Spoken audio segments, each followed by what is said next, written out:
تعالى في كلامه المجيد وفي فرقانه الحميد.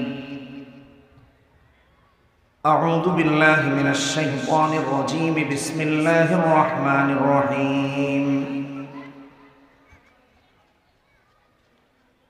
يا أيها الذين آمنوا بالله ورسوله والكتاب الذي نزل على رسوله والكتاب الذي أنزل من قبل ومن يكفر بالله وملائكته وكتبه ورسله واليوم الآخر فقد ضل ضلالا بعيدا. إن الذين آمنوا ثم كفروا ثم آمنوا ثم كفروا ثم ازدادوا كفرا لم يكن الله ليغفر لهم ولا ليهديهم سبيلا. بشر المنافقين بأن لهم عذابا أليما. الذين يتخذون الكافرين أولياء من دون المؤمنين أيبتغون عندهم العزة فإن العزة لله جميعا. وقال تعالى في شأن حبيبه إن الله وملائكته يصلون على النبي يا أيها الذين آمنوا صلوا عليه وسلموا تسليما. সবাই নামাজের দরুদ পড়ি। আল্লাহুম্মা সাল্লি আলা মুহাম্মাদ ওয়া আলা আলি মুহাম্মাদ কামা সাল্লাইতা আলা ইব্রাহিম ওয়া আলা আলি ইব্রাহিম ইন্নাকা হামিদুম মাজিদ। اللهم بارك على محمد وعلى آل محمد كما باركت على إبراهيم وعلى آل إبراهيم إنك حميد مجيد. صدق الله العظيم. জিরাবো গার্মেন্টস শ্রমিক কাফেলার উদ্যোগে আয়োজিত নবম বার্ষিক ওয়াজ মাহফিলের সম্মানিত সভাপতি মণ্ডলীগণ, সম্মানিত সভাপতি হাফেজ মাওলানা মোহাম্মদ মাহবুবুর রহমান, ইমাম খতিব জিরাবো দেওয়ানবাড়ি কেন্দ্রীয় জামে মসজিদ আশুলিয়া সাভার, উপস্থিত হযরত উলামায়ে কেরাম, পিতৃতুল্য বাবারা, যুবক বন্ধুরা, পর্দার আড়ালে অবস্থানরত মা বোনেরা, শুভেচ্ছা জানিয়ে কৃতজ্ঞতা জ্ঞাপন করছি মহান আল্লাহ সুবহানাহু ওয়া তাআলার দরবারে, যিনি ভালোবেসে দয়া করে মহব্বত করে আমাদেরকে এখানে আসার এবং বসার তৌফিক দিয়েছেন। এজন্য বলি আলহামদুলিল্লাহ। সময় খুবই অল্প সময়ে অনেক কথা বলা লাগবে। এই জন্য গতানুগতিক ওয়াজ না, আমরা কথাগুলো শোনার চেষ্টা করব, ইনশাআল্লাহ ফায়দা হবে। আর আমারও এমন কোনো উদ্দেশ্য কোনোদিনই আসে নাই যে এখান থেকে আরো 5টা দাওয়াত আমাকে দিবে, কালেক্ট করতে হবে, সো কাউকে খুশি করার জন্য আল্লাহ ছাড়া ওয়াজ করতে হবে, এই চিন্তা আমার মনে এখন তো সারা দুনিয়াতে আল্লাহ তাআলা নেন, আগেও কোনোদিন আসে নাই। সো আমিও আপনাদেরকে খুশি করার জন্য ওয়াজ করবো এমন না, কোরআন হাদিসের কিছু কথা শোনানোর জন্য কিছু কথা বলবো। 4টা আয়াত তিলাওয়াত করেছি সূরা নিসা। এটা কোরআনের 4র্থ সূরা, সূরাতুন নিসা। 136, 37, 38, 39 এই 4টি আয়াত তিলাওয়াত করেছি। প্রথম আয়াতে আল্লাহ তাআলা ঈমানের কথা বলেছেন এবং মুমিন কখন মুমিন হয় সে বিষয় তুলে ধরেছেন। আবার মুমিন কি কারণে কাফের হয় এই আয়াত থেকে তা বোঝা যায়। ওয়া ইয়াকফুর বিল্লাহি ওয়া মালাইকাতিহি ওয়া কুতুবিহি ওয়া রুসুলিহি ওয়াল ইয়াউমিল আখির। আল্লাহকে, তার রাসূলদেরকে, আসমানি কিতাবসমূহকে, ফেরেশতাদেরকে কেউ অস্বীকার করলে সে কাফের, আর এগুলোর উপর ঈমান আনলে সে মুমিন হবে। দ্বিতীয় আয়াতে আল্লাহ তাআলা বুঝিয়েছেন আপনার আমার ঘরের অবস্থা তুলে ধরেছে। 2024 সালে আমাদের অবস্থা এমন, 2025 সালে বাবা মুসলমান, ছেলে কাফের হয়ে গেছে, ছেলে মুসলমান, বাবা কাফের হয়ে গেছে, স্বামী মুসলিম, স্ত্রী কাফের হয়ে গেছে। এটা একেবারে ঘরের খবর বলতেছে, আপনি আমি জানিও না, এটা বাস্তবতা। এই প্রজন্মের কথা বলতেছি, এই প্রজন্মের কথা বলতেছি। স্বামী মুসলিম, স্ত্রী কাফের, মুরতাদ হয়ে গেছে, নাস্তিক হয়ে গেছে, অথবা নাস্তিক মেয়েকে একজন মুসলিম বিয়ে করতেছে। এটা বর্তমান প্রজন্মের কথা। কি কারণে কাফের হয়ে গেল? আমানু সুম্মা কাফারু সুম্মা আমানু সুম্মা কাফারু। তার বর্তমান স্টেজ কি? সুম্মা যাদু কুফরা, কুফরকে বাড়িয়ে দিয়েছে।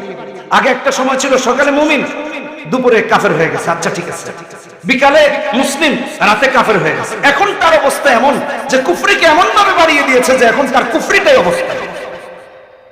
সুম্মা যাদু কুফরা, এখন কুফরিকে এমন ভাবে বাড়িয়ে দিয়েছে, ইসলামের বিরুদ্ধে তার অবস্থান কুফরিকে এমন ভাবে বাড়িয়ে দিয়েছে, দলের কারণে, ব্যক্তিগত কারণে, অর্থের কারণে, চেয়ারের কারণে সে মসজিদে গিয়ে আলেমকে বলতেছে হুজুর এই ওয়াজ করার দরকার নাই। কোথায়? মসজিদে, আল্লাহর ঘরে আল্লাহর কথা বলতে নিষেধ করতেছে। সুম্মা যাদু কুফরা। আমি একটা বললাম, এগুলো বললে তো শেষ হবে না। কয়েকদিন আগে আমাদের দেশের এক সম্মানিত লিডার, তার সম্মান সে রক্ষা না করতে পারে, আমি তাকে সম্মানিত নেতাই বললাম, প্রবীণ রাজনীতিবিদ, মন্তব্য করেছেন যে দেশে ভাই মাইকটা একরকম রাখবেন, হ্যাঁ এটা গোতাগতি ধরাধরি, যিনি মাইকের লোক আছেন করেন না আল্লাহর রাস্তায়, হ্যাঁ কারণ আমি কথা বলতেছি, আমি বুঝি তো আপনি এটা করেন। নেতা বললেন কি যে ওয়াজ মাহফিল হয়, সমাজে পরিবর্তন হয় না কেন? আমি তো দেখি সমাজে পরিবর্তন হয়, আমি দেখি, উনি দেখতে পারেন। তা আমি তার এই বক্তব্যের নিচে একটা কমেন্ট করেছি, আর লিখেছি যে শরীয়ত আইন নাই তাই অপরাধ কমে না। শরীয়ত আইন নাই তাই অপরাধ কমে না। শরীয়ত আইন থাকলে বেগম পাড়ায় আর বাণী বানানো যেত। কথা বলেন ঠিক কিনা বেঠিক? এই যে বিগত সরকারের এক নেতা 350 বাড়ি বানাইছে বিদেশে, কথা বুঝেন নাই? কয়শো? কি বরকত হয়েছে চিন্তা করছেন? 350। এ টাকা আপনার আমার। শরীয়ত আইন থাকলে আগামীতে এমন নেতা আর তৈরি হতে পারত না। প্রগতিশীলরা বলে যদি শরীয়ত আইন হয় তাহলে তো হাত কেটে দিবেন, পরে বাংলাদেশের মানুষের হাত থাকবো কেমন? চুরি করলে যদি হাত কেটে দেন, তার মানে কি সৌদি আরবের মানুষের হাত নাই? কথা বলে, হ্যাঁ হ্যাঁ হাত থাকবে, চুরি থাকবে না। কথা বলেন ঠিক কিনা বেঠিক? মানুষ থাকবে, মক্তব থাকবে না, রাস্তাঘাট থাকবে, ছিনতাই থাকবে না, সমাজ থাকবে, সমাজ নষ্ট করার লোকেরা থাকবে না। এজন্য শরীয়ত আইন দরকার। যারা বলে তার ফ্যান ফলোয়াররা ওয়াজের কোনো ফায়দা হচ্ছে না, আমি আজকে এখান থেকে আপনাদেরকে দায়িত্ব নিয়ে বলতেছি, এখানে যতগুলো মানুষ এখানে বসেছেন সমাজের অপরাধের সাথে সব থেকে কম জড়িত এই মানুষগুলো। আমি চ্যালেঞ্জ করে বলছি, আমি সবাইকে সাক্ষী রেখে বলবো, এখানে যারা বসছেন এই ওয়াজে এসে সমাজে যত চুরি হয়, ডাকাতি হয়, জেনা হয়, ধর্ষণ হয়, লুটপাট হয়, ছিনতাই হয়, ডাকাতি হয়, মাদক চোরা কারবারি হয়, অস্ত্র চোরা কারবারি হয়, যত জায়গায় খুন হচ্ছে, হাদি ভাইয়ের মাথায় যারা গুলি করেছে, মামুনকে যারা গুলি করে হত্যা করেছে, যত আততায়ী আছে, যত আন্ডারওয়ার্ল্ডের লিডার আছে, যত মাদক চোরা কারবারি আছে, এখানে এদের নাই। আমি চ্যালেঞ্জ করে বলছি, সমাজে এটাই পরিবর্তন হয়েছে ওয়াজে। যারা ওয়াজে আসে তারা এই সমস্ত অপরাধের সাথে জড়িত না। আমি চ্যালেঞ্জ করে বললাম, এটা উপস্থিত, আমার আস্থা বিশ্বাস রেখে বললাম, এটা দায়িত্ব নিয়ে কথাগুলো বলছি। এমনকি আমি এই দায়িত্ব নিয়ে এটাও বলতে পারি, এখানে যারা বসে আছে এদের একজনও আমাদের বাংলাদেশের টাকা মেরে বেগম পাড়ায় বাড়ি বানায়। চ্যালেঞ্জ করলাম, এখানে যারা বসে আছে, যারা বলছে তাদের আছে, যারা বলছে তাদের আছে, তাদের ডানে বামে যারা আছে তাদের আছে, আপনার আমার নাই। কানাডাতে গিয়েছি, কানাডায় আমাকে একজন বলতেছে শায়েখ চলেন আপনাকে বেগম পাড়া দেখাই। আমি বললাম ভাই আমার তো সময় নাই, আবার বাংলাদেশেও আসতে হবে, যাই না। বলে প্রথম জিজ্ঞেস করলাম এটা কোন বেগম পাড়া, মানে ফার্স্টে একটু আনইজি প্রস্তুত ছিলাম না যে ওই বেগম পাড়ায় নিতে চাচ্ছে। কই হুজুর বুঝেন না, ওই যে দেশের টাকা যে সমস্ত চোরেরা এনে বাড়িঘর করছে ওদের বাড়িঘর আর এই কথা বলার জন্য এতগুলো কথা বললাম। কুফরকে এখন এমন ভাবে বাড়িয়ে দিয়েছে, মুসলমানের সন্তান হয়ে নাম মুসলমানের, পিতৃ পরিচয় মুসলমানের, কুফর বাড়িয়ে দেওয়ার কারণে তার অবস্থা এমন, এখন সরাসরি কুফরের পক্ষে অবস্থান নিচ্ছে, তারপরেও নিজেকে মুসলমান দাবি করে। 7 তারিখ ভূমিকম্প হলো, জুমার দিন আমি মোতালা করতেছিলাম। তো এমন অবস্থায় হঠাৎ করে ভাবলাম দৌড় দিব। প্রথম কয়েক সেকেন্ড হওয়ার পর আমি ভাবলাম সবাই দৌড়াইতেছে, কিন্তু কোরআনে কারীমের মোতালার অবস্থায় মারা যাওয়া তো সৌভাগ্যের, আমি দৌড় দিব কিভাবে?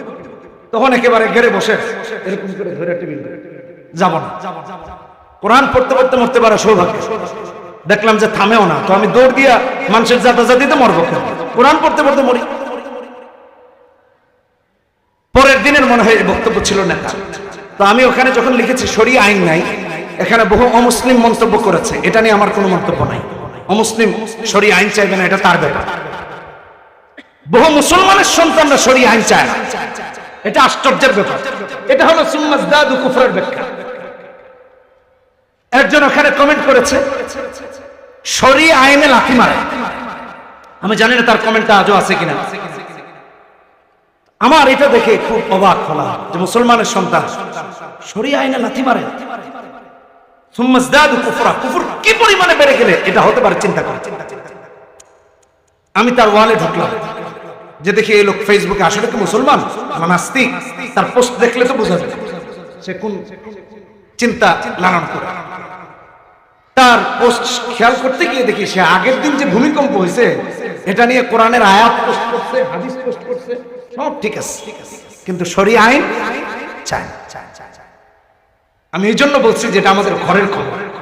সুম্মাজদাদু কুফরা, স্বামী কাফের হয়ে গেছে, নয়তো স্ত্রী মুরতাদ হয়ে গেছে, নাস্তিক হয়ে গেছে, স্বামীর খবর নাই, নয়তো স্ত্রীর খবর নাই, বাবার খবর নাই, বাবা পাক্কা নামাজি হাজী সাহেব, ছেলে নাস্তিক হয়ে গেছে। সুম্মাজদাদু কুফরা, এজন্য ঈমানকে আঁকড়ে ধরা, ঈমানের উপর অবিচল থাকা। বলতে গেলে লম্বা হয়ে যাবে, আমি সংক্ষিপ্ত আকারে 5টা বিষয়ে কথা বলবো, তাহলে ঈমানের উপর অবিচল থাকতে পারবো, মজবুত থাকতে পারবো। 1 নম্বর, কোরআন সুন্নাহকে আঁকড়ে ধরা। আমলের কথা বলতেছি, ভালো করে শুনুন। এই 5টা আমল করতে হবে। কয়টা আমল? কয়টা আমল? সবাইকে বুঝতে হবে কয়টা আমল। সবার মাহফিল আপনারা মেমোরিতে নিয়ে নিয়ে যাবেন, আমার এই 5টা কথা মাথায় নিয়ে যেতে হবে।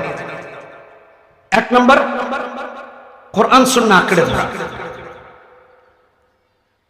আমার নবীজি মুওয়াত্তা মালিকের হাদিসে বলেছেন, 1628 নম্বর হাদিস, তারাকতু ফীকুম আমরাইন লান তাদিল্লু মা তামাসসাকতুম বিহিমা কিতাবাল্লাহি ওয়া সুন্নাত নবী। কোরআন এবং সুন্নাহকে যে আঁকড়ে ধরবে সে কখনো ভ্রষ্ট হবে না। এই ব্যক্তি কাফের হবে না, এই ব্যক্তি মুশরিক হবে না, এই ব্যক্তি মুরতাদ হবে না। নবীজি বলেছেন হাদিসে। এই মজবুতের ব্যাপারে আল্লাহ তাআলা কোরআনে কারীমে বিভিন্ন জায়গায় বলেছেন।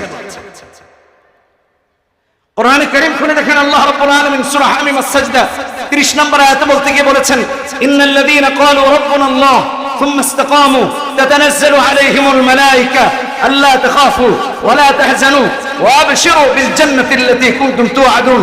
জান্নাতের যে ওয়াদা আল্লাহ করেছেন তার সুসংবাদ দিয়েছেন ওই বান্দা বান্দীদের জন্য যারা বলেছে আল্লাহই আমার রব, রবই আমার সব, এর উপর ইস্তেকামত থেকেছে। অর্থ তাকে তার রবের থেকে দূরে সরাতে পারে নাই, ক্ষমতা তাকে তার রবের থেকে দূরে সরাতে পারে নাই। আল্লাহ রাব্বুল আলামিনকে যে শরত মানেছে এটা তার কোনো কিছুর লোভ লালসা তাকে দূরে সরাইতে পারে নাই। আল্লাহ বলছেন তার কোনো ভয় নাই, তার কোনো টেনশন নাই। আল্লাহ রাব্বুল আলামিন এই নিশ্চয়তা দিয়েছেন। আল্লাহ তাআলা অন্য আয়াতে বলেছেন, যে ব্যক্তি আল্লাহই রব এই কথার উপর ইস্তেকামত থাকে। আল্লাহ সূরা নিসা 175 নম্বর আয়াতে, সূরা আয়াত আছে 176টি, 175 নম্বর আয়াতে বলেছেন, ফাআম্মাল্লাযীনা আমানু বিল্লাহ ওয়াতাসামু বিহি ফাসায়ুদখিলুহুম ফি রাহমাতিন মিনহু ওয়া ফাদলিহি ওয়া ইয়াহদিহিম ইলাইহি সিরাতাম মুস্তাকিমা।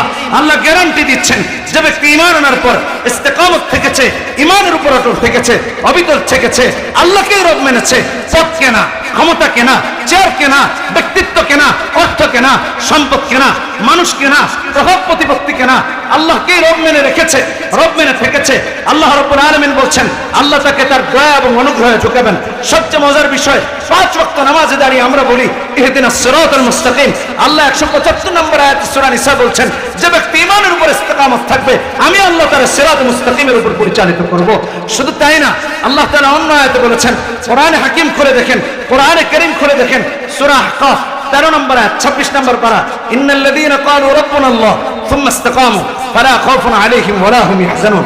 যে আল্লাহকে রব মেনে অবিচল থাকবে, আল্লাহ বলছেন তার ভয় নাই, তার চিন্তাও নাই, তার টেনশনও নাই। আল্লাহ অন্য আয়াতে বলছেন, ভাইরা আমার, এখন তো আমরা বলি রাজনৈতিক স্লোগান দিয়ে মরে যাব, হ্যাঁ, রাজনৈতিক স্লোগান দিয়ে কবরে যাব। ওই ব্যক্তি তো প্রকাশ্য মরতা, ওই ব্যক্তি তো ঈমান নিয়ে মরতে চায় না, সে তার ব্যক্তিগত মতবাদ নিয়ে মরতে চায়, কোরআন নিয়ে মরতে চায় না, লা ইলাহা ইল্লাল্লাহ নিয়ে মরতে চায় না। আর আমার আল্লাহ বলেন যে ব্যক্তি ঈমানের উপর ইস্তেকামত থাকবে, ইসাব্বিতুল্লাহু আল্লাযীনা আমানু বিল কওলি সাবিতি ফিল হায়াতিদ দুনিয়া ওয়া ফিল আখিরাহ ওয়া ইউদিল্লুল্লাহু যালিমিন ওয়া ইয়াফআলুল্লাহু মা ইয়াশা। সূরা ইব্রাহিম 27 নম্বর আয়াত। যে ব্যক্তি একনিষ্ঠ মুমিন হবে আল্লাহ তার ঈমানের সাথে মৃত্যু দিবেন, হাসরে যখন উঠাবেন নাস্তিক মুরতাদ হিসেবে উঠাবেন না, ঈমানের সাথে। এই কথা যদি সুর দিয়ে কইতে যেতাম 1 ঘন্টার কাছাকাছি লেগে যেত। অল্প সময় বেশি কথা শোনার জন্য এইভাবে বলছি। ঈমানের উপর ইস্তেকামত থাকা, দৃঢ়তা। 1 নাম্বার কোরআন সুন্নাহ আঁকড়ে ধরা। নবীজি সাল্লাল্লাহু আলাইহি ওয়াসাল্লাম কেমন আঁকড়ে ধরেছেন? জুলুম হয় নাই নবীজির উপর? কথা বলেন না কেন? নবীর উপর যদি জুলুম হয় নবীর ওয়ারিসদের উপর হবে না? বিগত 16 বছর হয় নাই নির্দোষ আলেমদেরকে জেলখানায় মোবাইল চোর বানায় আটকে রাখছে, মানে কিচ্ছা মার্কা অভিযোগ।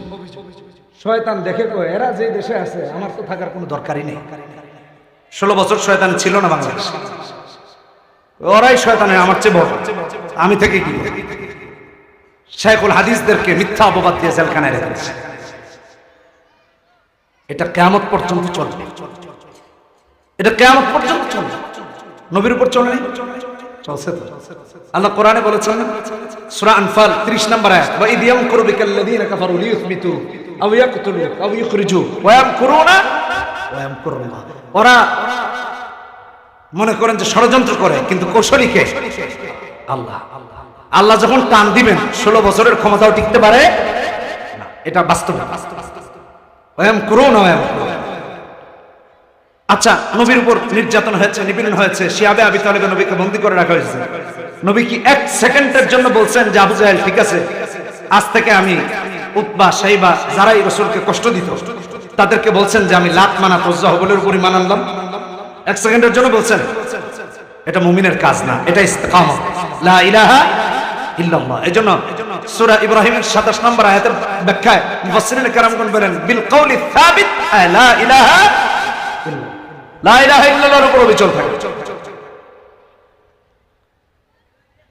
ইমাম বাইহাকী তার দালাইলুন নবুওয়াতে 2য় খণ্ডে 341 নম্বর পৃষ্ঠা ভিন্নভাবে উপস্থাপন করেছেন। নবীজি কালেমার দাওয়াত দিয়েছেন, ওরা নবীকে বলছেন মারবে, হত্যা করবে, মক্কা থেকে বের করে দিবে। নবী 1 সেকেন্ডের জন্য বিচলিত হন নাই, বরং বলেছেন আমার এক হাতে চাঁদ আর এক হাতে সূর্য রাখাটা যে কষ্টে, এর চেয়েও বেশি হলেও আমার 1 সেকেন্ডের জন্য কালেমা ছাড়ার সুযোগ নাই। ইসলামের দাওয়াত বন্ধ করার কোনো সুযোগ নাই। এজন্য ঈমানের উপর ইস্তেকামত থাকা, কোরআন সুন্নাহকে আঁকড়ে ধরা, এটাই ঈমানের উপর ইস্তেকামত থাকা। আল্লাহু আকবার। আবু তালেব নবীজির অবিচল থাকা এবং নবীকে সাহায্য করার জন্য কি বলেছেন? লা ইয়াসিলু ইলাইকা বিজামঈহিম হাত্তা উওয়াসসাদা ফিত তুরাবি দাফিনা। মুহাম্মদ কালেমার দাওয়াত দাও, আল্লাহর নামে কসম করে বলেছেন ওয়াল্লাহি লা ইয়াসিলু ইলাইকা বিজামঈহিম, আমি যতদিন বেঁচে আছি ওরা সবাই মিলে তুমি মুহাম্মাদের কোনো ক্ষতি করতে পারবে না। একজন আবু তালেব কাফের হয়ে মুহাম্মদ সাল্লাল্লাহু আলাইহি ওয়াসাল্লামকে প্রোটেক্ট করেছেন, আর আজকে মুসলমানের না মুসলমানের সন্তান হয়ে ইসলাম চায়। আবু তালেবের চেয়ে কত জঘন্য চিন্তা করেছে। লম্বা করতে চাচ্ছি না, তাই সামনের দিকে যাই। নবীজি কেমন অবিচল ছিলেন? নামাজে দাঁড়িয়েছেন, বুখারীর হাদিস 240 নম্বর হাদিস। আব্দুল্লাহ ইবনে মাসউদ রাদিয়াল্লাহু তাআলা আনহু হাদিসের বর্ণনা। সালাতে দাঁড়িয়েছেন, নামাজে দাঁড়িয়েছেন, আল্লাহু আকবার, রুকুতে গিয়েছেন, সিজদায় গিয়েছেন। আবু জাহেল সাঙ্গপাঙ্গদেরকে বলে, এই তোমরা কে আসো? মুহাম্মদ সালাত আদায় করছে, নামাজ আদায় করছে, তোমরা কে আসো এমন? মুহাম্মদ সাল্লাল্লাহু আলাইহি ওয়াসাল্লাম যখন সিজদায় যাবে, তার মাথায় ময়লা এনে রেখে দাও যাতে করে মুহাম্মদ মাথা উঠাতে না পারে। নাউজুবিল্লাহ। নবীকে বিব্রত করা। বিগত 16 বছর আলেমদেরকে এভাবে কষ্ট দেওয়া হয়েছে শুধু দিনের উপর অবিচল থাকার কারণে। চাকরি ছাড়া থেকে নিয়ে, মিথ্যা মামলা দেওয়া থেকে নিয়ে, দেশ ছাড়া থেকে নিয়ে, এগুলো হয়েছে। আমার মসজিদে ডিবি গিয়ে হাজির, এনএসআই গিয়ে হাজির। আরে ভাই কি চুরি তো করলাম না, ডাকাতিও করলাম না, কথা কি হয়েছে? শেষ পর্যন্ত প্রায় বছরই তো মাহফিলের দাওয়াত আসে, তো যাবো আর যাওয়া হয় না। শেষে লন্ডনে চলে গেল, লন্ডনে চলে গিয়েছে, ওখানে মাহফিলও করলাম, ওখান থেকে আমেরিকায় গিয়েছে। কিন্তু বিরক্ত হয়ে গেছে, স্বেচ্ছায় না, বাধ্য করা হয়েছে। এগুলো আলেমদের সাথে করা হয়েছে।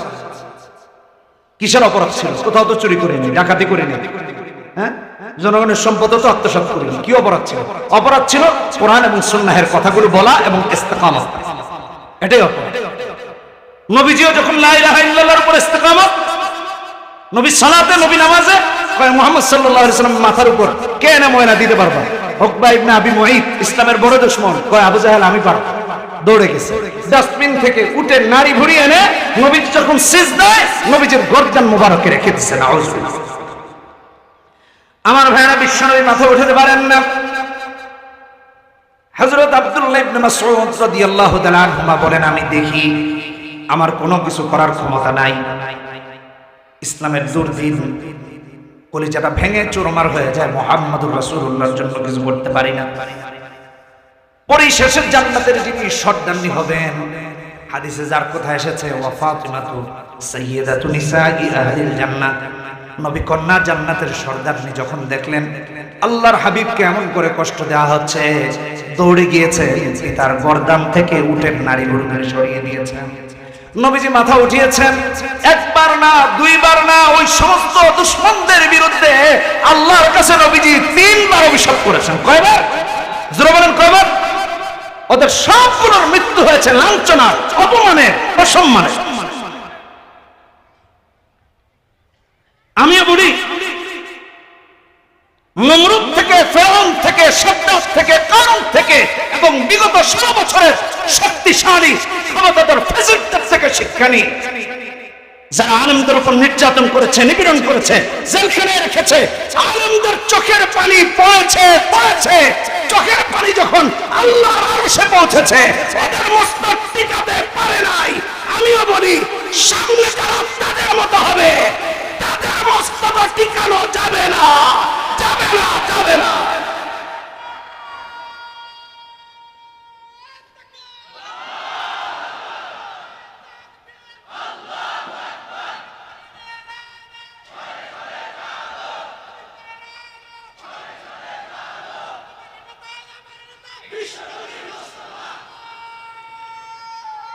যে কথা বলছিলাম, মুহাম্মদ সাল্লাল্লাহু আলাইহি ওয়াসাল্লাম কি নামাজ পড়া বাদ দিয়ে দিয়েছেন?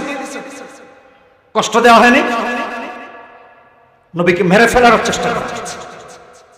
3856 নম্বর হাদিসে বুখারীতে আসছে, রাসূল নামাজ, উকবা ইবনে আবি মুঈত এসে পেছন থেকে রাসূলুল্লাহ সাল্লাল্লাহু আলাইহি ওয়াসাল্লামের গলা মুবারকে চাদর টেনে ধরেছে, নবীজির চেহারা মুবারক লাল হয়ে গেছে। নামাজ বাদ, দৃঢ় থেকেছেন।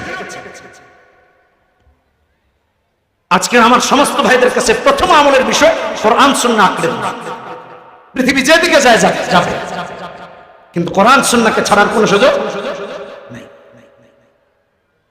হযরত বিলাল নামাজ আদায় করেছেন, ছেড়ে দিয়েছেন। আবু বকর নামাজ আদায় করেছেন না? জুলুম ঠিকই তো হয়েছে। সিরাত ইবনে হিশামের প্রথম খণ্ডে আসছে, হযরত আবু বকর যখন ইসলামের প্রকাশ্য দাওয়াত দিলেন, মারতে মারতে মারতে মারতে উতবা ইবনে রাবিআ জুতা দিয়ে হযরত আবু বকর চেহারা পদদলিত জ্ঞান হারিয়ে ফেলেছে। হুশ এসেছে, জিজ্ঞেস করছেন আমার রাসূল কি? সুবহানাল্লাহ। এক সেকেন্ডের জন্য রাসূলকে ভুলেন নাই? আপনি আমি কেমনে ভুলে যাই? কি করে নবীজিকে ভুলে যাই? যুবক ভাইরা আমার, ঈমান কি মজবুত, কোরআন সুন্নাহকে আঁকড়ে ধরে, এটা প্রথম আজকে আমল। আসেন 2 নাম্বার, আল্লাহর কাছে বেশি বেশি করে দোয়া করা, অহংকারী না হওয়া। এটা আমাদের মারাত্মক এক সমস্যা, অহংকারী হয়ে ওঠে। যারা দেখবেন এই সমস্ত কথা বলে, ওরা কখনো আল্লাহকে বিশ্বাসই করে না। ইসলামের বিরুদ্ধে যারা কথা বলে, আসলে ওরা আন্তরিকভাবে আল্লাহকে বিশ্বাসই করে। আল্লাহ রাব্বুল আলামিন এই জন্য দোয়া শিখিয়ে দিয়েছেন। সূরা আল ইমরান 9 নম্বর পৃষ্ঠা 3 নম্বর পারা 8 নম্বর আয়াত, রব্বানা লা তুযিগ কুলুবানা বা'দা ইদ হাদাইতানা ওয়া হাব লানা মিন লাদুনকা রাহমাতান ইন্নাকা আনতাল ওয়াহ্হাব। দোয়া শিখিয়ে দিয়েছেন। সবাই পড়ি রব্বানা, সবাই রব্বানা লা তুযিগ কুলুবানা বা'দা ইদ হাদাইতানা ওয়া হাব লানা মিন লাদুনকা রাহমা ইন্নাকা আনতাল ওয়াহ্হাব। এই দোয়া বেশি বেশি করে আল্লাহর কাছে পড়া। অহংকারীরা দোয়া করে না, বিনয়ীরা দোয়া করে। অহংকারীরা ক্ষমতার অহংকার দেখে, তখন আল্লাহ ওদেরকে ধরে ফাকাল আনা রাব্বুকুমুল আ'লা বলেছিল না? কে? ফিরআউন। আল্লাহ ধরেছে, সময় শেষ, ক্ষমতার 5 বছর শেষ হয়ে গেছে। ফাআখাযাহুল্লাহু নাকালাল আখিরাতি ওয়াল উলা ইন্না ফি যালিকা লা'iবরাতান লিমান ইয়াশা। কোথায় আমাদের এই বিরোধ, কোথায় কি গেল? এজন্য নবীজি সব সময় দোয়া করতেন। ভালো করে শুনুন, আরেকটা আমল। 2 নাম্বার আল্লাহর কাছে দোয়া করা। প্রথম বলেছিলাম কোরআন সুন্নাহ আঁকড়ে ধরা, 2 নাম্বার বলেছি আল্লাহর কাছে দোয়া করা। নবী সব সময় দোয়া করতেন। 2290 নম্বর হাদিস তিরমিজিতে এসেছে, ইয়া মুকাল্লিবাল কুলুব সাব্বিত কলবি আলা দীন। নবী অল টাইম এবং অধিকাংশ সময় আল্লাহর কাছে দোয়া করতেন। দোয়া করব তো ইনশাআল্লাহ, করব তো ইনশাআল্লাহ। আল্লাহ আমাদের কবুল করুন। জোরে বলে আমিন, আরো জোরে বলে আমিন। মনে থাকবে না? সংক্ষেপ করার জন্য সামনের দিকে আগে, যেহেতু সময়। 3 নাম্বার সৎ সঙ্গী নির্বাচন করা। স্ত্রী হোক, বন্ধু হোক, বা বাবা তার সন্তান গ্রহণ হোক, আপনি আমি বন্ধু, নেতা, কর্মী, নেককার নির্বাচন। নেককার, পরহেজগার, আমানতদার, মিথ্যাবাদী না, সত্যবাদী। এটা গুরুত্বপূর্ণ। 3 নাম্বার। 1 নাম্বার বলেছিলাম কোরআন সুন্নাহ আঁকড়ে ধরা, 2 নাম্বার বলেছিলাম আল্লাহর কাছে দোয়া করা, হেদায়েতের উপর অবিচল থাকার জন্য। 3 নাম্বার সৎ সঙ্গী নির্বাচন করা। কোরআন থেকে যদি বলি, সূরা তাওবা আল্লাহ 119 নম্বর আয়াতে বলেছেন, ইয়া আইয়ুহাল্লাযীনা আমানুত্তাকুল্লাহা ওয়া কুনু মা'আস সাদিকিন। আল্লাহ বলেছেন। আল্লাহু আকবার। সঙ্গী কি নির্বাচন করবেন? নেককার। আমার যুবক ভাইরা, এখানে মাশাআল্লাহ অনেক যুবকদেরকে দেখতে পাচ্ছি। তোমরা সঙ্গী বানিয়েছো মেসিকে। কেউ বানাইছে? নেইমার। গত পরশুদিন এক জায়গায় মাহফিলে যাচ্ছি, হঠাৎ করে স্টেজে ওঠার আগে একটা নিউজ সামনে আসলো যে মেসি নাকি ভারতে আসছে, ইন্ডিয়াতে। কোথায়? ইন্ডিয়াতে। তো ইন্ডিয়াতে সে অসৎ আচরণের শিকার হয়েছে। কি অসৎ আচরণ এত কিছু জানি না। আমাদের দেশের ছেলেপেলেরা কান্নাকাটি করতেছে, আহারে মেসি কত কষ্ট পাইছে। মেসির কষ্টে এতটা ব্যথিত, কাঁদতেছে। মেসি যদি আর ইন্ডিয়ার বাংলাদেশে না আসে, আল্লাহর রহমত তো নাজিল হওয়ার কোনো উপায় নেই। মেসি না আসে। সঙ্গী বানিয়েছে কারে? দেখেন, আল্লাহ বলেছেন কুনু মা'আস সাদিকিন, ও বানিয়েছে কাফের মুশরিক। আল্লাহ বললেন লা তাত্তাখিযুল ইয়াহুদা ওয়ান নাসারা আউলিয়া বা'দুহুম আউলিয়াউ বা'দ, সূরা মাইদা। আর আপনি আর আমি ইহুদি নাসারাকে সঙ্গী বানাই, চুল কাটি তার মতো, দাড়ি রাখি তার মতো, আহারে লেবাস পরি তার মতো। মুসলমানের সন্তান ইসলামিক লেবাস নাই, কিন্তু 10 নম্বর জার্সি ঠিকই আছে। কোথায় আছি দেখেন, দাড়ি রাখে না কিন্তু চুলের মতো ঠিকই কাটে, কারণ নেইমার কেটেছে, তাকে তো জানোয়ার হতেই হবে, তাই সেও চুল কেটেছে। আল্লাহ কি বললেন আর আপনি আর আমি কি করলাম? রাসূল কি বললেন, আপনি আমি কি করলাম? নেককারকে বন্ধু বানানো। আমেরিকাতে গিয়েছি একটা প্রোগ্রামে, ওখানে মায়ামি নাম শুনেছেন অনেক, গুগলে সার্চ দিয়ে দেখবেন, পৃথিবীর সুন্দর জায়গাগুলোর একটা জায়গা মায়ামি। আল্লাহ অনেক জায়গাতে ঘুরিয়েছেন মায়ামি। ফ্লোরিডার একটা শহর, হ্যাঁ, মানে ট্রাম্প স্যার আছে না, ট্রাম্পের বাড়ি যেখানে, ওখানে মেসি নাকি ইন্টার মায়ামি একটা ক্লাবে খেলে, আপনাদের পিসাবার কি একটা ক্লাবে খেলে। তো আমার এক ভাই সঙ্গত কারণে তিনি গতকালকে আমাকে মেসেজ করেছেন যে আমার এই কথা বলছে, সাহেব চলেন একদিন মেসিকে দেখায় নিয়ে আসে, আমারে প্রস্তাব। তো আমি বললাম মেসিকে দেখলে কি সব তো আছে, কথা বুঝেন নাই? আল্লাহর ওলিদেরকে দেখলে নিলে সওয়াব আছে, বুজুর্গদের সাথে মোলাকাত করলে সওয়াব আছে, কি বলেন ঠিক কিনা বেটি? তো মেসি দামাত বারকাত হুমরে দেখলে এটা ব্যাপার সেবার কেমন? এক না, এরকম কিছু না, অনেকের আশা থাকে না, কিংবদন্তি ফুটবলার এই সেই, বুঝেন না এই কথাটা? আহারে কোথায় আপনার আমার বিবেক চলে গেছে দেখেন। তা আমি বললাম যে লোক ইসলামকে পছন্দ করে না, প্রথম কথা, যে লোক মুসলমানের রক্তে তার হৃদয়ে ব্যথিত হয় না, যে লোক সারা পৃথিবীতে মুসলমানদেরকে হত্যাযজ্ঞ হলে একটা স্ট্যাটাস দিয়ে, একটা পোস্ট দিয়ে, একটা স্টেটমেন্ট দিয়ে তার প্রতিবাদ করে না, 70,000 নারী পুরুষ আমাদের শিশু কিশোরদেরকে ফিলিস্তিনে হত্যা করেছে, যার একটু সহমর্মিতা নাই, এমন একজন ইসলাম বিদ্বেষীর সাথে আমার মোলাকাত করার কোনো ইচ্ছা নাই। সুস্পষ্ট কথা জেনে নিন। আমি আশ্চর্য হয়ে আমার কলিজার টুকরা যুবক, যারা ইসলামকে পদে পদে লাঞ্ছিত করে, যারা মুসলমানের রক্ত দেখেও একটু কলিজা ফাটে না, কাঁদে না, সহমর্মী হয় না, তাদের মাথায় লেবাস তোমার কিভাবে উঠবে? তুমি তার লেবাসকে মাথায় কেন উঠিয়েছ? তুমি তার জার্সি কেন পড়েছ? অথচ রাসূল তোমার জন্য রাতের পর রাত সিজদায় পড়ে কেঁদেছেন, তুমি তার দাড়িটা চেহারে উঠাও নাই, তুমি তার সুন্নতি লেবাস তোমার আপাদমস্তকে উঠাও নাই। বললে তো লম্বা হয়ে যাবে। আল্লাহ বলেছেন লাকাদ কানা লাকুম ফি রাসূলিল্লাহি উসওয়াতুন হাসানাহ। তুমি বানিয়েছো ইহুদি নাসারাকে সঙ্গী বানানো, নেককার, পরহেজগার, দিনদার, আমানত, মুত্তাকি, পরহেজগার, চোখ ডাকাতদেরকে বানায়েন না, নেককার বানান। বাস্তবতা বললে অনেক লম্বা হয়ে যাবে। এটা কত তারিখ ভুলে গেছে, মসজিদে যাচ্ছি জুমার নামাজে, সঙ্গত কারণে গাড়ি নিয়ে যাই, তাড়াহুড়া করে নেমে একটা অটো পেয়েছি, বলি তাড়াতাড়ি চলে, দেরি হয়ে গেছে। আমাদের মসজিদ আবার আপনাদের সব মসজিদের মতো না, এখন তো প্রায় মসজিদে খতিবদেরকে চাকর বানিয়ে রাখে, ইমামদেরকে, যখন যাই তখন নামাজ, যখন যাই তখন বায়ান, কোনো ফাইজলামিটা ইসলামের জায়গা নেই। এখন তো বুড়া হচ্ছে, বুঝলেন না কথা, চুলদাড়ি পাকতেছে, 16 বছর হয়ে গেছে, ঢাকার বড় বড় মসজিদ আলহামদুলিল্লাহ আল্লাহ খেদমত নিয়েছেন। এখন তো এমনি মানুষজন চায়। এই কথা বলার উদ্দেশ্য কি? খতিবদেরকে চাকর বানায় রেখে তাদেরকে স্বাধীনতা দিন, নেতৃত্ব তাদের হাতে দেন, দেখবেন সমাজ ঠিক হয়েছে। এটা আমি বলতেছি খতিবদের জন্য, তাহলে দেখবেন সমাজ পরিবর্তন। চোর বাটপারদের হাতে সমাজকে তুলে দিন। আমার প্রসঙ্গত কথাগুলো বলতেছি। লাকাদ কানা লাকুম ফি রাসূলিল্লাহি উসওয়াতুন হাসানাহ, খুব ইম্পর্টেন্ট। সঙ্গী বানান নেককার। তো এক রিকশা ড্রাইভার, ওই যে রিকশায় যাচ্ছি, অটো, মুরব্বী মানুষ, চুল দাড়ি পাকা, আমাকে কি যেন বলতেছে। তো আমি আবার মোবাইলে ওই মোতালা করছি, আমাদের মসজিদে ধারাবাহিক তাফসীর করি জুমার দিন, জুমার বায়ান।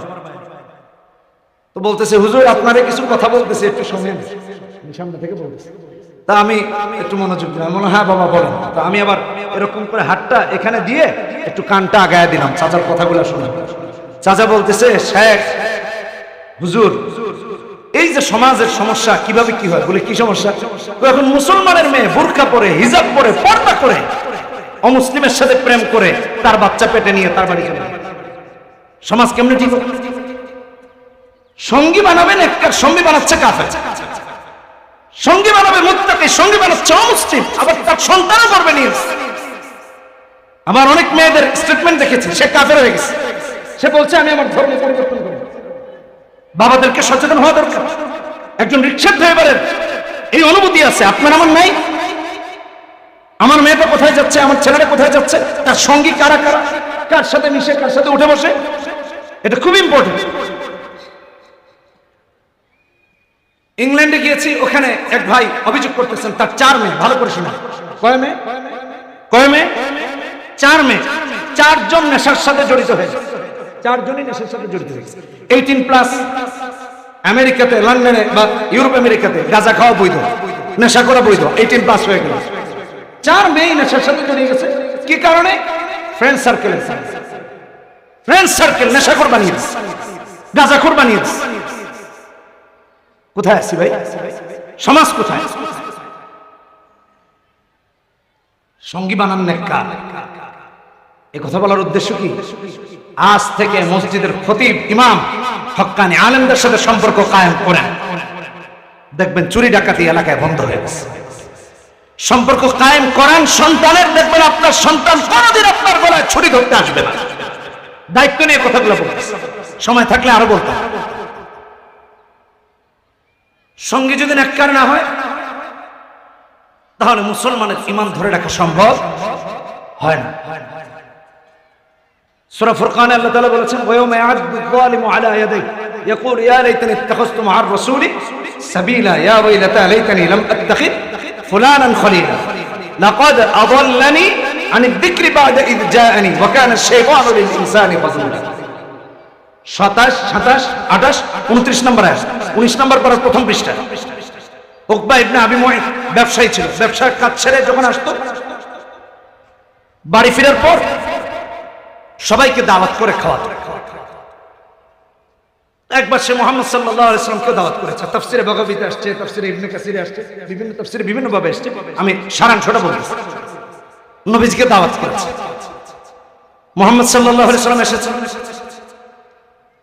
তো নবীজিকে যখন তার বাসায় খাবার খেতে বলা হলো, নবীজি বললেন, উকবা আমি ততক্ষণ পর্যন্ত তোমার দাওয়াত গ্রহণ করছি না, খাচ্ছি না, যতক্ষণ না তুমি পড়বা লা ইলাহা ইল্লাল্লাহ, অর্থাৎ ইসলাম গ্রহণ না করলে খাবো না। উকবা ইবনে আবি মুঈত টেনশনে পড়ে গেল যে আমার বাসায় এসে মুহাম্মদ না খেয়ে যান, এটা তো আমার জন্য প্রেস্টিজ ইস্যু, এটা তো আমার জন্য অপমানের, এটা তো আমার জন্য লাঞ্ছনা। এক পর্যায়ে রাজি হয়েছে কালেমা পড়তে। কালেমা পড়লে খাবার? হ্যাঁ। আশহাদু আল্লা ইলাহা ইল্লাল্লাহ আশহাদু আন্না মুহাম্মাদান আবদুহু ওয়া রাসূলুহু, মুসলমান হয়েছে। নবীজি খাবার গ্রহণ করেছেন। আসেন, যে কথা বলার জন্য বলতেছি এটা এখন। তার বন্ধু ছিল উমাইয়া ইবনে খালদ। পুরো মক্কা ছড়িয়ে গেছে রাসূলুল্লাহ এত বড় দুশমন ইসলাম এনেছে যে নবীকে পেছন থেকে নামাজের গলা চাদর দিয়ে বেঁধে মেরে ফেলতে চাইতো, যে রাসূলুল্লাহকে নামাজে গর্দান মোবারকে ময়লা ফেলে দিত। সে ইসলাম গ্রহণ করেছে, পুরো মক্কা সারা পড়েছে। উমাইয়া ইবনে খালদ বলে, উকবা তুমি নাকি কালেমা পড়েছো? বলছে, দেখো বাস্তবতা ভিন্ন ছিল। মুহাম্মদ আমার বাড়িতে খাবার না খেয়ে চলে গেলে এটা আমার জন্য প্রেস্টিজ ইস্যু। আমি খাবার খেলে, আমি ইসলাম গ্রহণ করলে তিনি খাবার খাবেন, তাই আমি ইসলাম গ্রহণ করেছি। বন্ধু বন্ধু উমাইয়া ইবনে খালদ ইসলাম গ্রহণকারী উকবাকে বলছে, হয়তো তুমি মুহাম্মদকে বন্ধু বানাও, নয়তো আমাকে রাখো। আমার সাথে বন্ধুত্ব রাখলে মুহাম্মদকে রাখা যাবে না, আর মুহাম্মদকে রাখলে আমার সাথে রাখা যাবে না। কোনটা গ্রহণ করবা তুমি? করো সঙ্গী, বন্ধুত্ব। ভালো করে শোনো। উকবা ইবনে আবি মুঈত বলে, উমাইয়া ইবনে খালদ তোমার সাথে আমার বন্ধুত্ব থাকবে, মুহাম্মাদের সাথে থাকবে না, প্রয়োজনে চলে যাবে। নাউজুবিল্লাহি মিন যালিক। কেউ আমার কথা বুঝে নাই মনে হয়। তোমার সাথে থাকবে, মুহাম্মাদের সাথে নয়। উমাইয়া ইবনে খালদ বলছে, তাহলে কিভাবে তাকে কালেমা ফেরত দিবা? উবাই ইবনে খালদ, উমাইয়া ইবনে খালদ উকবা ইবনে আবি মুঈতকে শিখায়, তো এক কাজ কর, সবাইকে আবার ডাক, সবার সামনে মুহাম্মদ সাল্লাল্লাহু আলাইহি ওয়াসাল্লামের চেহারা মুবারকে থুতু মার, আর থুতু মেরে বলবো, মুহাম্মদ, এই যে আমি কালেমা গ্রহণ করেছিলাম, এই কালেমা আবার তোমাকে ফেরত দেব। নাউজুবিল্লাহ, একটু চিৎকার দিন, ইসলাম ফেরত দিন। আল্লাহ রাব্বুল আলামিন জিবরিলকে বলেন, জিবরিল, আমার হাবিবকে যে এরকম করে অপমান করতে চায়, যাও, যখন আমার হাবিবের চেহারা মুবারকে থুতু মারবে, থুতুটা ধরবা, পাল্টা তার চেহারায় নিক্ষেপ করবা, এমনকি মরণ পর্যন্ত তার চেহারাটা বিকৃত করে দিবা। মুফাসসিরিনে কেরাম লিখেন, মরণ পর্যন্ত তার চেহারা বিকৃত আয়োজন করেছে, নবীজিকে কালেমা ফেরত দেওয়ার আয়োজন। থুতু নিক্ষেপ করেছে, থুতু পাল্টা তার চেহারায় জিবরিল নিয়ে নিক্ষেপ করে তার চেহারাকে বিকৃত করে দিয়েছে, তার চেহারা বিকৃত করে দিয়েছেন। তাম পৃথিবী তাকে লাঞ্ছিত করে রেখেছে না, অপমানের মৃত্যু হয়েছে, মৃত্যু পর্যন্ত অপমানিত ছিল। আল্লাহ রাব্বুল আলামিন তার কথা বলতে গিয়ে বলছেন, বন্ধুত্ব তাকে এমন ভাবে ভ্রষ্ট করে দিয়েছে, কিয়ামতের দিন হাত কামড়াতে থাকবে আর আক্ষেপ করে বলতে থাকবে, আহারে, ওই দিন আমি যদি মুহাম্মাদের সাথে বন্ধুত্ব রাখতাম, উমাইয়ার সাথে যদি বন্ধুত্ব না রাখতাম, তাহলে আজকে আল্লাহর জান্নাতে আমি যেতে পারতাম। ঠিক কিনা বেঠিক জোরে বলেন? আমার ভাইরা, এই সমাজে বহু মানুষ অসৎ বন্ধুর কারণে জাহান্নামী হয়ে যায়, অসৎ নেতৃত্বের কারণে জাহান্নামী হয়ে যাবে। কিয়ামতের ময়দানে আক্ষেপ করে বলতে থাকবে, আহারে, খতিব সাহেবের অনুসরণ করলে, আল্লাহ রাসূলের অনুসরণ করলে, ভালো মানুষের সাথে সম্পর্ক রাখলে আমিও হতে পারতাম জান্নাতি। এই জন্য সঙ্গী নির্বাচন করা, নেককার, পরহেজগার, দ্বীনদার, আমানতদার, আল্লাহ ওয়ালাকে সঙ্গী বানান, মুত্তাকিকে সঙ্গী বানান। কয়টা বললাম? কয়টা? এক নাম্বার, কোরআন সুন্নাহ আঁকড়ে ধরা। দুই নাম্বার, মাশাআল্লাহ, দেখছেন, তাহলে বোঝা গেল ওয়াজ আলহামদুলিল্লাহ সাকসেস। তিন নাম্বার, সৎ সঙ্গী নির্বাচন। চার নাম্বার, ইলম হাসিল করা এবং ইলম অনুযায়ী আমল করা। তাম পৃথিবী আমাদেরকে শিক্ষা দেয়, মুসলমানরা মূর্খ বোঝায়, আর আল্লাহ তাআলা প্রথম ওহী নাযিল করেছেন ইকরা। চিন্তা করছেন? বিসমি রাব্বিকাল্লাযী খালাক। ওরা আমাদেরকে নাকি শিক্ষা দীক্ষার ব্যাপারে মূর্খ করে, আর আমার ধর্ম প্রথম মেসেজ দিয়েছে, পড়ো তোমার প্রভুর নামে সুবহানাল্লাহ, যেটা অন্য কোন ধর্মে নেই। দুই নম্বর, রাসূল এই জ্ঞান হাসিল করাকে ফরজ করেছেন। এই যুবক ভাই, আমার জিরাবো গ্রামের শ্রমিক কাফেলা, তাদের সদস্য সংখ্যা নাকি অনেক, মাশাআল্লাহ। এই চতুর্থ বিষয়টা যে বলতেছি, কোরআনের যেটুক জ্ঞান হাসিল না করলে নামাজ বিশুদ্ধ হয় না, ওটুক শিক্ষা করা ফরজ। ফরজ। 229 নম্বর হাদিসে ইবনে মাজাহ রাসূল বলেছেন, তালাবুল ইলমি ফরিদাতুন আলা কুল্লি মুসলিম। কুল্লি মুসলিম, প্রত্যেকটা মুসলমানের উপর ইলমে দ্বীন শিক্ষা করা ফরজ। এটা 4 নম্বর আমল। আজকের এই মাহফিল থেকে চতুর্থ যে মেসেজ নিয়ে গেলাম, আজকের এই মাহফিল থেকে এই শিক্ষা নিয়ে বাড়ি ফিরবো যে সুযোগ পেলেই কোরআন বিশুদ্ধ করতে হবে, দ্বিতীয় বুঝতে হবে, তৃতীয় আমল করতে হবে। না বুঝলে কেমন আমল? সব বুঝতে হবে, বিষয়টা এমন যেটুকু না বুঝলে দিনের উপর চলা সম্ভব না, সেটুকু বোঝা ফরজ, সেটুকু জানা ফরজ। কথা স্পষ্ট, এখানে কোনো অস্পষ্টতা নাই। এই জন্য কোরআন সুন্নাহ শিখবো এবং কি করব? আমল করব। আল্লাহ আমাদেরকে হেফাজত করুন। আবু দাউদের হাদিসে 3666 নম্বর হাদিস, নবীজি বলেছেন এই জন্য, মান তাআল্লামা ইলমান মিম্মা ইউবতাগা বিহি ওয়াজহুল্লাহ লা ইয়াতাআল্লামুহু ইল্লা লিয়ুসিবা বিহি আরদান মিনাদ দুনিয়া লাম ইয়াজিদ আরফাল জান্নাতি ইয়াউমাল কিয়ামা। দিন শিক্ষা পেটের রুজির জন্য না। কথা বুঝেন নাই? হ্যাঁ, পেটের রুজির জন্য না। অনেকে আমারে বলে, কয় হুজুর একটু ভাইরাল টাইরাল হইতে হবে না, নাইলে তো খাওয়া নাই। আমার এক উস্তাদকে বললাম, হুজুর এই কথা মানুষ কয়, ভাইরাল টাইরাল না হলে তো ও হুজুর আমার উস্তাদ আপনারা চিনেন, এখানে সম্ভবত তিনি নাই, হ্যাঁ নাই। তা আমার উস্তাদ আমার বলতেছেন রাফি এই কথা তো আমারও কয়। আমি বললাম হুজুর কি বলছে? আপনারা সবাই চিনেন তার নাম, আমি বলতে চাচ্ছি না। আমার এক মুসল্লি কয় হুজুর চারিদিকে যে ভাইরালের বেধি ছড়ছে, আপনি ভাইরাল না হইলে তো হচ্ছে না। হুজুর বলতেছে আসলে ঠিক কইছেন, একদিন এক কাজ করতে হবে, গিয়ে স্টেজে ল্যাংটা হয়ে যেতে হবে, ভাইরাল হয়ে যাবে। পরের দিন দেখবেন সারা দুনিয়া যে অমুক শায়েখ স্টেজে একেবারে সব খুলে দিয়েছে। হ্যাঁ, এগুলোই তো এখন চলতেছে। রুচিবোধের মানুষের দুর্ভিক্ষ দেখা দিচ্ছে। তো আমাকে একজন গতকাল না পরশুদিন বলতেছে, তো আমি বললাম ভাই এই দেশে আমার আগে অফিসিয়াল ফেসবুক পেজ কোন পরিচিত হুজুর চালায় না। আমার পেজে গিয়ে দেখেন, এটা তো দেখা যায়, এটা তো এমন না যে হাইড করা যায়। 2012-13 সাল থেকে, তখন তো এদেশে ফেসবুক যে পেজ চালানো যায় এটাও কেউ চিনত না। আমার পেজে গিয়ে দেখেন, অ্যাবাউটে গিয়ে দেখা যায়, মানে এটা যে এখানে বলে চলে গেলাম আর আপনি বুঝতে পারলেন না এমন কোনো কথা না, একটু খুঁজে দেখেন। এমনকি সেখানে প্রায় 12 লাখ মানুষ কানেক্টেড আছে। আমি তো আমারে ভাইরাল করার কথা চিন্তা করি যে এই মাত্র কানাডায় আমার বিমানটা ল্যান্ড করলো, বুঝলেন নাই, একটা সেলফি মেরে দিই, হ্যাঁ দেখাতে পারবে। এই মাত্র আমেরিকায় ল্যান্ড করলাম, ইস অল্পের জন্য বিমানটা নামছে, একটা সেলফি না দিলে তো ভাইরাল হয়ে যায়। কথা বুঝেন নাই? এই রোগে যারা আক্রান্ত এরাই এখন সমাজে নেতৃত্বে আছে। এতে টিকটকার বলেন, এতে আমার মতো লোক বলেন যারা, তারাই। কথা বুঝেন নাই? তো তাকে বললাম আর সমস্যা আমাদের এখানে মানসিকতার পরিবর্তন হবে। মান তাআল্লামা ইলমান মিম্মা ইউবতাগা বিহি ওয়াজহুল্লাহ, দুনিয়া কামার জন্য ইলম ধরে মাধ্যম বানায়েন না। কিয়ামতের দিন জান্নাতের ঘ্রাণও পাওয়া যাবে, জান্নাতের ঘ্রাণও ওই আলেম পাবেন।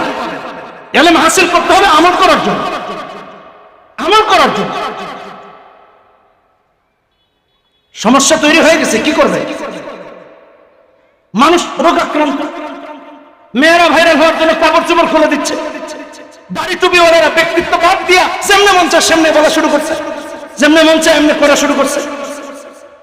এটা ইসলামকে রিপ্রেজেন্ট করা নয়।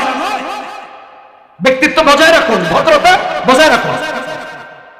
কোথায় আছে? অঙ্গভঙ্গির কোনো ঠিক নাই। এখানে পিছনে লেখা তাফসীরুল কোরআন মাহফিল, আর এখানে তিনি ডান্স করতেন। কথা বুঝেন নাই? তিনিই বড় শায়েখ। এটা আমাদের কপাল। কি করব বলেন? রাসূলুল্লাহ সাল্লাল্লাহু আলাইহি ওয়াসাল্লাম কি বলেছেন? আল্লাহ কি বলেছেন? ওয়াল্লাযীনা হুম আনিল লাগওয়ি মুরিদুন। আল্লাহ সূরা মুমিনুনে বলেছেন হয়তো কর্মকাণ্ড থেকে বিরত থাকা মুমিনের কাজ, সকল মুমিনের কাজ, আর যারা করতেছে তারা আমি আইনা তাফসীরুল কোরআন মাহফিলের প্রধান মুফাসসির বানিয়েছি। আমিনান নাসি মান ইশতারি লাহুল হাদিস। কি এগুলোর ব্যাখ্যা ওলামায়ে কেরাম শুনতেছেন, বুঝতেছেন? এগুলো আরেকদিন করব। এই জন্য জ্ঞান হাসিল করা, জ্ঞান অনুযায়ী আমল করা। 2013 সাল থেকে আলহামদুলিল্লাহ আন্তর্জাতিক প্রোগ্রাম করতেছি। 13 সাল থেকে, এখন তো অনেক জায়গায় গিয়েছে। তো কই আমার তো এরকম নাই, আলহামদুলিল্লাহ। 3 জন ভাইকে আমেরিকাতে কালেমা পড়িয়েছি। 2 জনের পিকচার আমার ইনস্টাগ্রামে আছে, ফেসবুক তো সবাই চালায়, এই জন্য দিয়ে আমার ইনস্টাগ্রামে 2 জনের ছবি আছে, দেখি 2 জনের ছবি আছে। আরেকজনের ছবি আমার ফোনে আছে। আমি কই নাই যে এই মাত্র লা ইলাহা ইল্লাল্লাহ পড়াইলাম, রাফি বিন মুনিরের হাতে মুসলমান হয়েছে। না নি, এটা দরকার নাই। কেন ভাই এইভাবে জাহির করতে হবে? এগুলো বন্ধ করি। আল্লাহ হেদায়েত দান করুন। মান তাআল্লামা ইলমান মিম্মা ইউবতাগা বিহি ওয়াজহুল্লাহ, ইলম অর্জন হবে দুনিয়া কামানোর জন্য, দুনিয়া কামানোর জন্য, দুনিয়াতে রাজত্ব করার জন্য। দুনিয়া অটোমেটিক আসবে। এইজন্য রাসূল বলেছেন, হাদিস ইবনে মাজাহ হাদিস 4241 নম্বর হাদিস, ইজহাদ ফিদ দুনিয়া ইউহিব্বুকাল্লাহ ওয়াজহাদ বিমা ফি আইদিন নাস ইউহিব্বুকান নাস। দুনিয়া বিমুখ হন, আল্লাহর প্রিয় হয়ে যাবেন। মানুষ থেকে মুখ ফিরে আনেন, মানুষের ভালোবাসার পাত্র হবেন। এই উসুল কোথায় যাবে?